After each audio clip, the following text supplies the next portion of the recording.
जय मां डोगरी, मैं अक्षय सागर और आप देख रहे हैं रफ्तार जम्मू। चंद पलों की गुफ्तगू और सच से करवाएंगे रूबरू। आज की बड़ी खबर, इलेक्शन रिफॉर्म बिल यानी कि चुनाव सुधार बिल। केंद्र सरकार के द्वारा आज लोकसभा में इलेक्शन रिफॉर्म बिल पेश किया गया। विपक्षी दलों ने खूब हंगामा किया और काफ़ी शोर शराबे के बीच इलेक्शन रिफॉर्म बिल लोकसभा में पास कर दिया गया। आपकी जानकारी के लिए बता दूं, 2015 में चुनाव आयोग ने वोटर कार्ड को आधार कार्ड से लिंक करने की सिफारिश की थी। वो इसलिए कि मतदाता सूची में ज़्यादा से ज़्यादा पारदर्शिता लाई जाए और जो फर्जी वोटर हैं उनको हटाया जाए। इस पर कार्य भी शुरू हो चुका था, लेकिन कुछ ही महीनों के बाद मामला सुप्रीम कोर्ट में पहुंचा और सुप्रीम कोर्ट ने इस योजना पर रोक लगा दी थी। फर्जीवाड़े को रोकने के लिए काफ़ी ज़्यादा मददगार होगा चुनाव सुधार बिल। दरअसल देखा गया है कि एक व्यक्ति जिस शहर में रहता है वहाँ की वोटर लिस्ट में उसका नाम होता है, लेकिन किसी कारण उसे दूसरे शहर में काम करने के लिए जाना पड़ता है और काफ़ी अर्से तक वो वहीं पर रहता है। तो ज़्यादा समय दूसरे शहर में बिताने के कारण उसे वहीं पर अपना वोटर आईडी कार्ड बनाना पड़ता है। तो जिस शहर का वो रहने वाला है उस वहाँ की वोटर लिस्ट में भी उसका नाम है और जिस शहर में वो कार्य कर रहा है, काम कर रहा है, वहाँ पर भी उसका नाम वोटर लिस्ट में आ जाता है।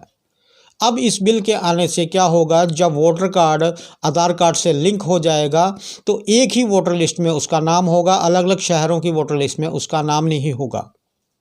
वोटर कार्ड को आधार से लिंक करना अनिवार्य नहीं है। आप अपनी मर्जी से वोटर कार्ड को आधार से लिंक कर सकते हैं। एक बात मैं और आपको बता दूं, अभी की जो प्रणाली है उसमें देखा गया है, अगर आपका नाम 2 जनवरी तक मतदाता सूची में नहीं आया है तो फिर आपको 1 साल और इंतज़ार करना पड़ता था। लेकिन इस बिल के आने से साल में 4 बार विंडो खुलेगी और आप अपना नाम दर्ज करवा सकेंगे। कहने का तात्पर्य ये है कि साल में 4 तारीखें ऐसी दी जाएंगी, उन तारीखों को जो नया वोटर है वो अपना नाम दर्ज करवा सकेगा। चुनाव सुधार बिल में सैन्य जो मतदाता हैं उनके लिए भी कहा गया है। जैसे यहाँ पर बताया जा रहा है कि चुनाव संबंधी कानून को सैन्य मतदाताओं के लिए लैंगिक निरपेक्ष बनाया जाएगा। फिलहाल एक सेना के जवान की पत्नी एक सर्विस वोटर के रूप में रजिस्टर होने के लिए हकदार है, लेकिन एक महिला सेना अधिकारी का पति सर्विस वोटर के रूप में रजिस्टर होने का हकदार नहीं है। तो उसी के लिए ये जो बिल लाया गया है चुनाव सुधार बिल, कि अगर महिला रजिस्टर करवा सकती है तो पुरुष क्यों नहीं करवा सकता, उसी के लिए ये बिल लाया गया है।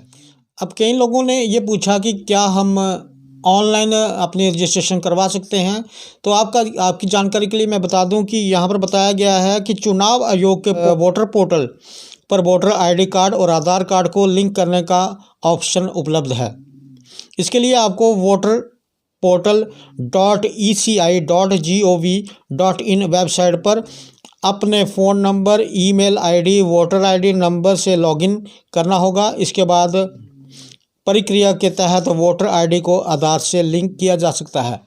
ये एक बड़ी खबर थी आज की। केंद्र सरकार के द्वारा जो बिल लाया गया, लोकसभा में विपक्ष ने काफ़ी हंगामा किया, विरोध किया, लेकिन फिर भी इलेक्शन रिफॉर्म बिल लोकसभा में पास कर दिया गया है। कुछ लोग क्यास लगा रहे हैं कि आने वाले दिनों में 5 राज्यों में इलेक्शन से पहले ये बिल क्यों लाया गया। अब ये भारत सरकार, केंद्र सरकार इस बिल को लेकर आई है, जो मतदाता की सूची है उसमें ज़्यादा से ज़्यादा पारदर्शिता लाई जा सके और जो फर्जी वोटर हैं उनको हटाया जा सके। एक नाम से एक ही आदमी अगर वोट डाले तो उससे सही निर्णय निकल पाते हैं। अगर एक नाम का व्यक्ति है 2-2, 3-3 जगह पर वो वोट डाल रहा है तो वो अच्छी बात नहीं है। आगे भी देखते रहें रफ्तार जम्मू। जय भारत।